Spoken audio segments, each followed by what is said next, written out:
안성환의 시사야.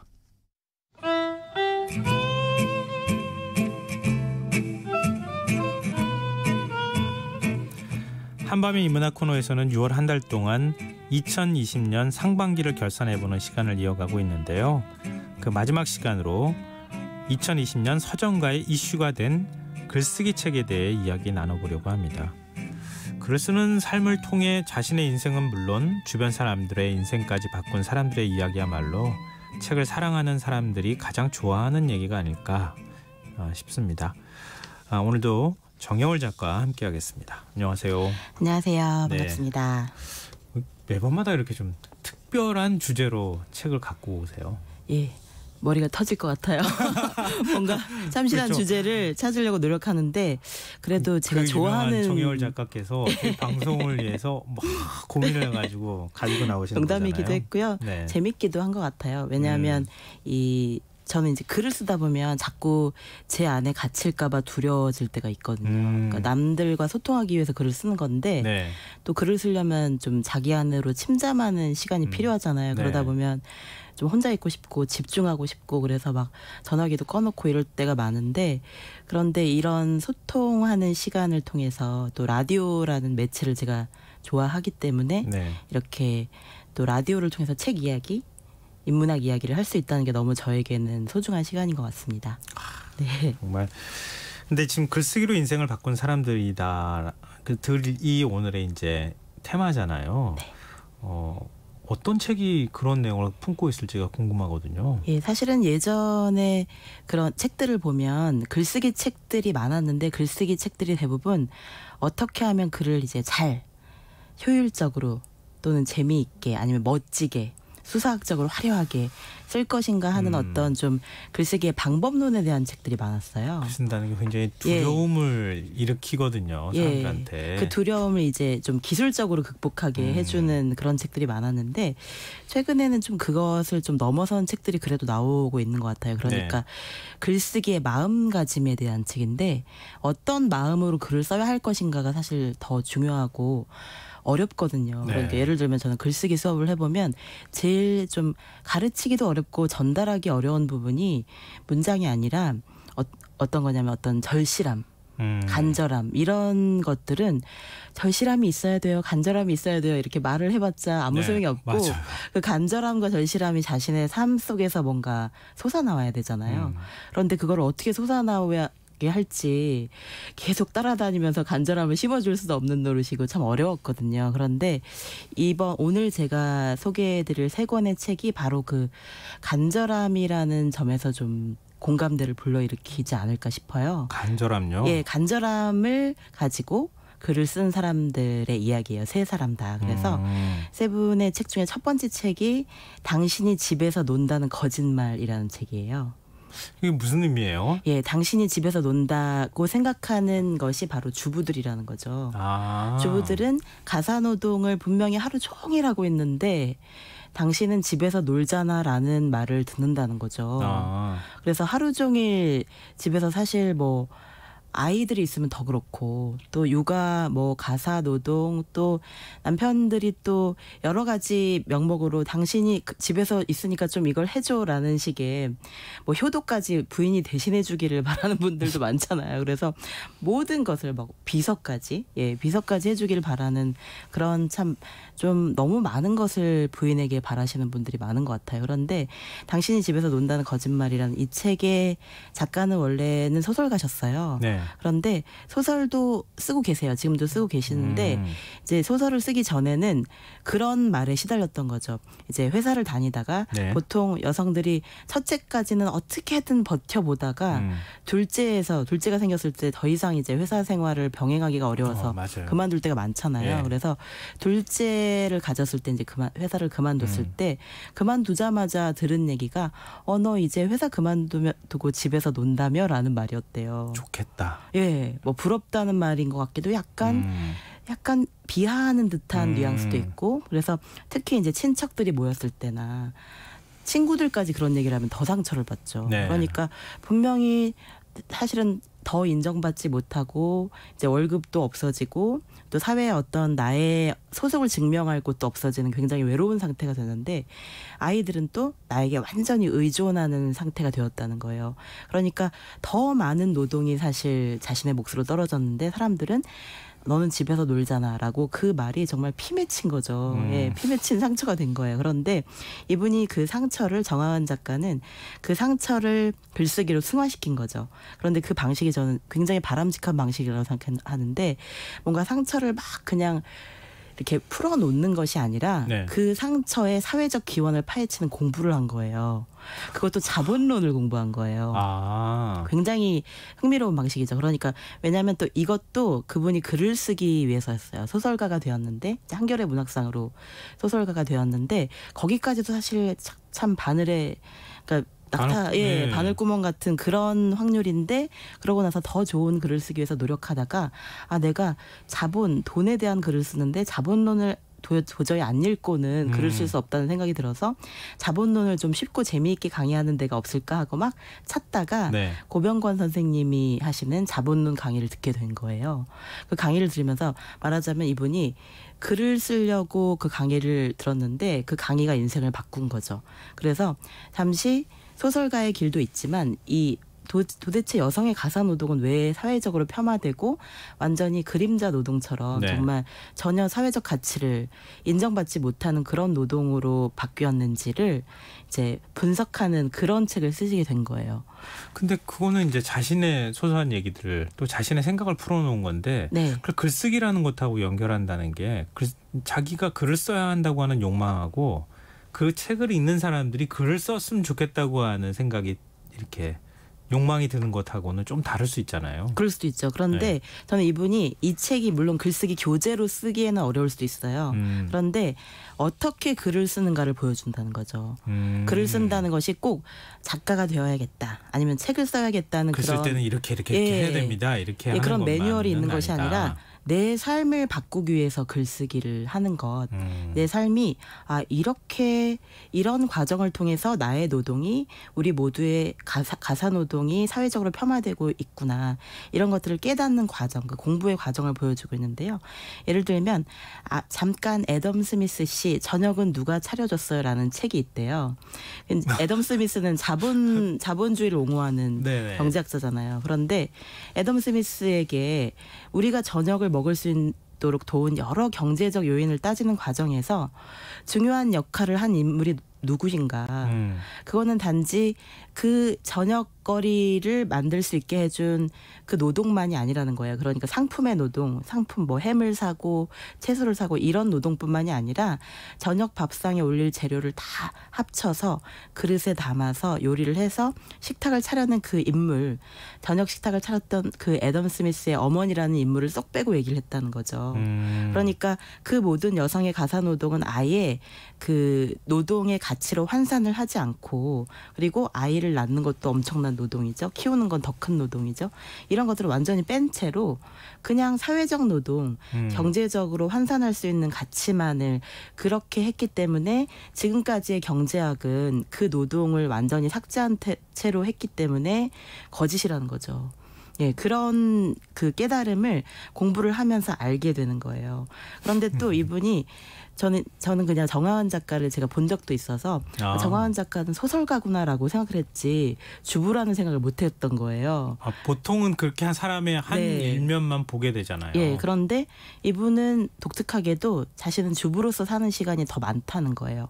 작가로서의 사는 시간은 굉장히 짧고 그리고 그 사람들이 작가라서 참 좋겠다, 소설가가 돼서 참 좋겠다라고 생각하지만 정말 글쓰기를 해보면 그 투입되는 노동에 비해서 글을 써서 벌 수 있는 돈은 정말 적거든요. 네.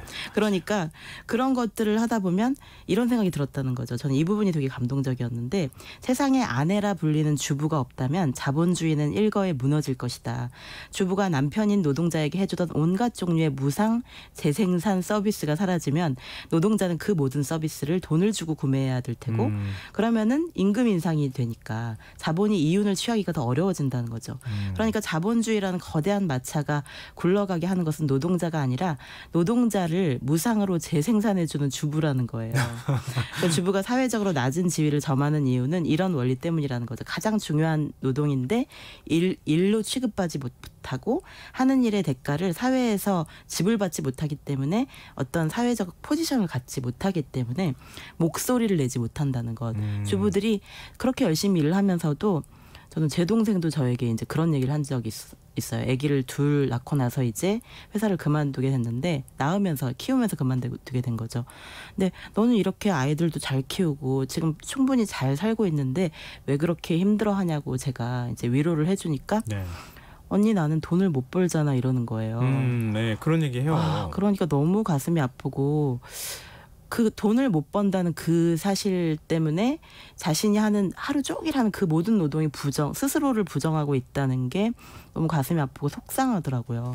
근데 그 말씀하시니까 또 그런 생각도 들어요. 네. 그러니까 아이를 2명을 못 낳는 지금 이제 1명밖에 그 출산율이 어렵죠.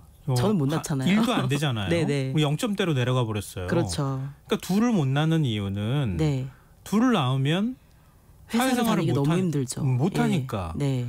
그러니까 어쩔 수 없이 가사노동으로 갈 수밖에 없는 거잖아요. 네. 그러니까 아이를 한 명을 낳고 그리고 난 다음에 회사에 나가서 돈을 벌 수밖에 없는 여성들도 힘들고 또 가사노동을 하는 여성들도 힘든데 그냥 밖에 나가서 직장 생활을 하는 여성들의 돈의 가치만 인정받고 가사노동을 하는 여성들의 가사노동은 인정받지 못한다.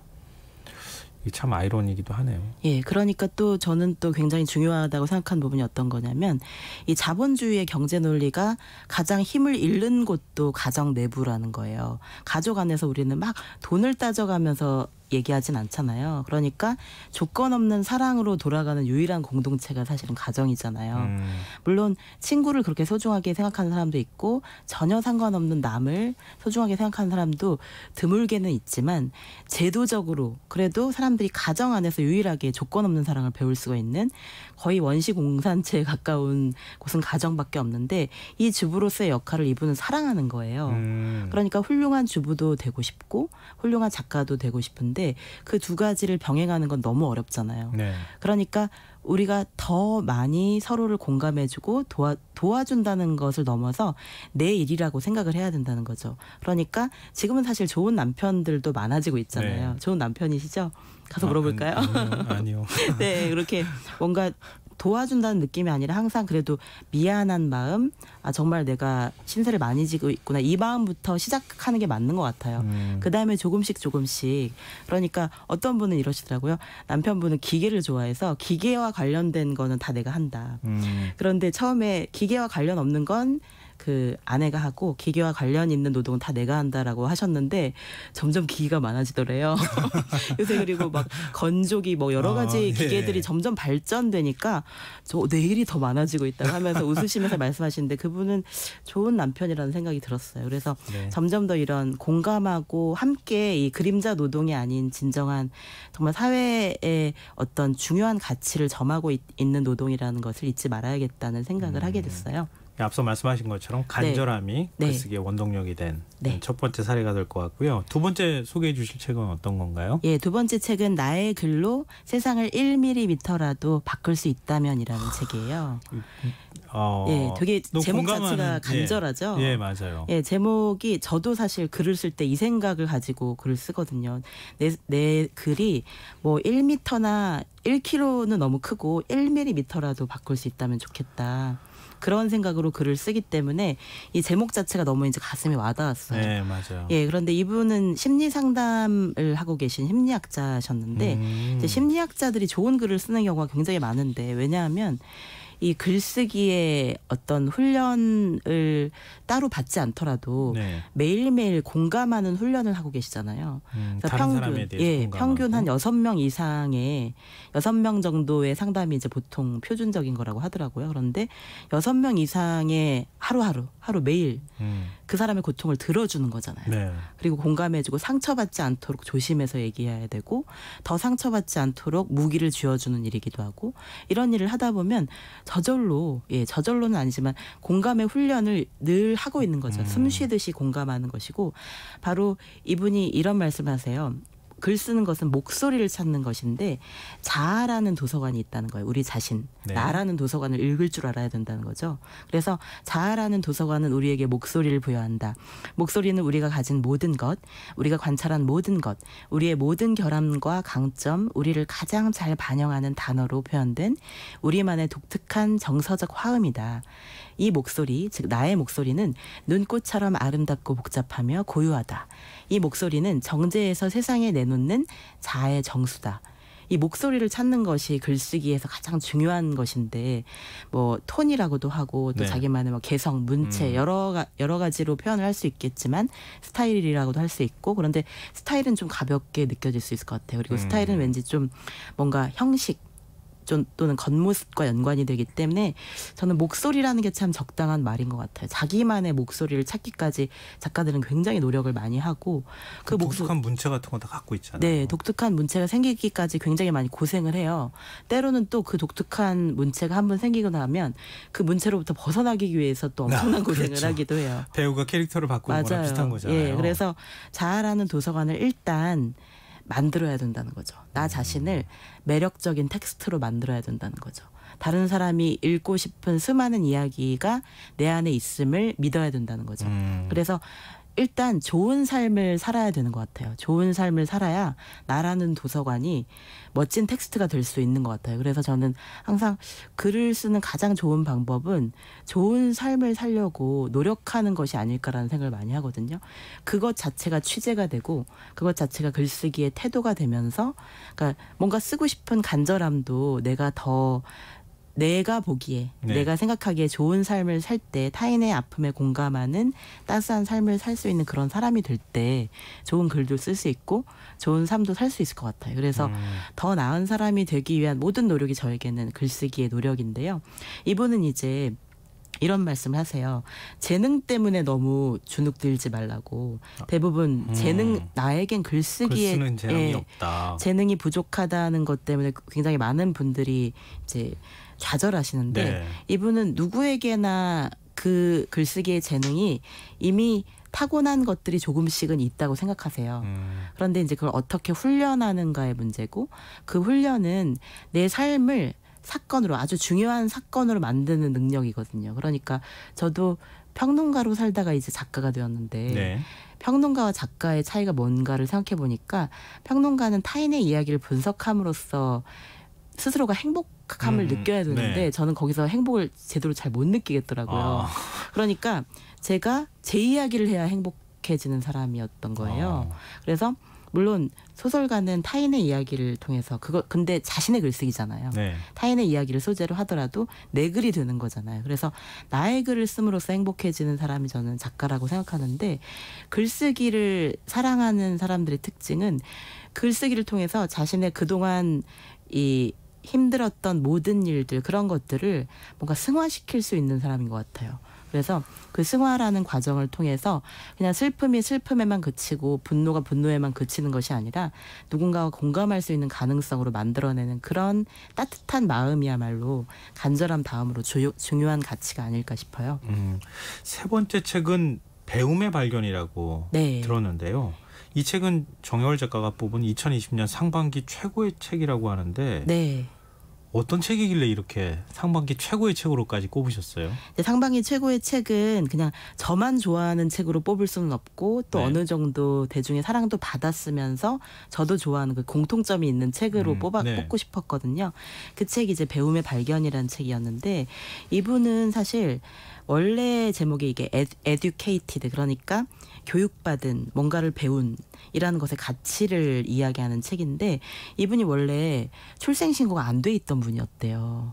아, 이건 외국인? 예, 외국인이신데 네. 타라 웨스트오버라는 그 여성인데 네. 이분은 아버지가 아주 독실한 모르몬 교도였던 거죠. 아, 네. 예, 모르몬 교도였는데 모르몬 교도들 중에서도 굉장히 이제 완전히 순혈주의적인 그런 모르몬 교도라서 세상과 섞이기를 싫어하시는 그런 따로 분이었어요. 공동체 만들어서 생활하잖아요. 네. 그래서 우리 아이들을 정부가 강제로 학교에 데리고 가면 어떡하지 막 걱정을 하셨는데 그런 걱정을 할 필요도 없었대요. 왜냐하면 정부는 우리가 존재하는지를 모르기 때문에. 아, 출생신고도 안 하고? 네. 출생신고 자체를 안 한 거예요. 그러니까 7자녀 중에 4명은 출생증명서가 없었어요. 3명까지는 간신히 하다가 그다음부터는 아예 더 모르몬 교도 속으로 더 깊이 침잠을 하신 거죠.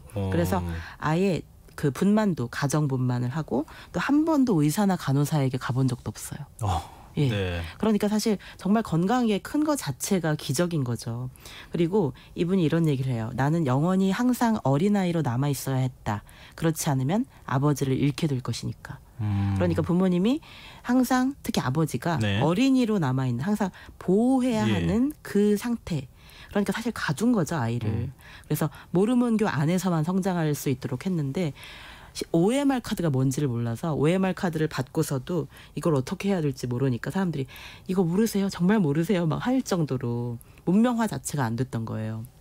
굉장히 독특하네요. 예, 독특하기도 하고 참 마음이 아프기도 하죠. 교육의 혜택을 전혀, 문명의 혜택을 거의 못 받았으니까요. 근데 책까지 쓰게 됐잖아요. 예, 그런데 이제 우연한 기회로 그 수업을 듣게 되고 배움의 소중함을 알게 되면서 이제 케임브리지 박사까지 되는 이야기예요. 예, 그러니까 엄청나죠. 출생신고 자체가 안 돼 있다가 케임브리지 장학금을 받고 그것도 빌 게이츠가 주는 장학금을 받았대요. 근데 빌 게이츠는 재밌는 게 이 책을 읽다가 내가 장학금 준 학생이네? 알게 된 거예요. 이 책을 읽다가 배움의 네. 발견이라는 책. 그러니까 모든 학생들을 다 외울 수는 없으니까 얼굴을 알고 이러는 건 아니니까 내 장학금이 이런 훌륭한 일을 했구나 하고 알게 된 거죠. 그래서 배움의 발견이라고 책 제목을 지은 것 같은데. 예, 그런데 그 배움의 발견에서 핵심적인 것은 학력이 아니고요. 예. 글쓰기예요. 이 사람이 정말 내가 살아있구나. 나에게도 진짜 목소리가 있구나. 나에게도 인권이라는 것이 있고 목소리가 있고 나의 생각이 가치 있는 것이라는 것을 처음으로 알게 된 것이 케임브리지에서의 그 작문 수업이었는데 글쓰기 수업을 할 때 이분은 아예 항상 너무 자존감이 낮으니까 글을 쓰면서도 교수님이 분명히 혼내실 거야라는 그 각오를 하고 글을 쓴 거예요. 그런데 케임브리지에서 30년 동안 가르친 명교수가 이 에세이는 그동안 제가 읽어본 것 중에서 가장 훌륭한 에세이라고 그 말을 듣는 순간 뭔가 머릿속에서 막 폭발이 일어난 거죠. 나는 네. 모욕당할 준비는 되어 있었지만 이런 칭찬을 들을 준비는 되어 있지 않았구나 하면서 그런 칭찬을 듣는 순간 얼마나 슬프기도 하고 감동적이기도 하고 벅차기도 했겠어요. 나의 이야기를 이렇게 소중하게 들어주는 사람이 있다는 거. 그러니까 이 교사가 해야 될 일이 바로 이런 거예요. 사람들에게 이 재능을 발견하게 해주고 네. 배움을 통해서 우리가 변화할 수 있다는 가능성을 보여주고 학생은 가짜 사금팔이가 아니에요. 그런 가짜는 특별한 빛을 비출 때만 빛이 나죠. 학생은 케임브리지에 다녀서 그렇게 빛나는 것이 아니라 학생 안에 이미 순금을 가지고 있다고. 네. 당신이 바로 골드라고, 당신이 순금이라고 얘기를 해주는 그 교수님의 칭찬 덕분에 이 사람은 글을 써야겠구나. 글쓰기를 통해서 내가 내 삶을 바꿀 수가 있다는 것을 깨닫게 된 거죠. 예. 이 책 말씀하시니까 갑자기 읽어보고 싶은 생각이 막 들고 지금 청취자분도 네. 김경숙 님도 배움의 발견 꼭 읽어봐야겠네요. 이런 의견도 주셨습니다. 네. 우리 마음속에는 다 금덩어리를 안고 있다. 그럼요. 그걸 발견하지. 예. 그걸 발견하지 못할 뿐이다. 네. 코로나19 사태 때문에 학생들이 학교도 제대로 못 가고 있는 상황인데 그럴 기회가 좀 적어지지 않을까 또 한편으로 걱정이 되기도 합니다. 네, 오늘 글쓰기라는 것과 관련해서 이렇게 많은 얘기를 또 해주셨네요. 네. 지금까지 한밤의 문학 정여울 작가였습니다. 고맙습니다. 감사합니다. 오늘 모바일 상품권 당첨자는 홈페이지 공지사항에서 확인하실 수 있습니다. 지금 장맛비가 내리는 곳들이 있을 수 있는데요. 혹시 비 피해 없도록 조심하셨으면 좋겠습니다. 전 내일 다시 찾아뵙겠습니다. 고맙습니다.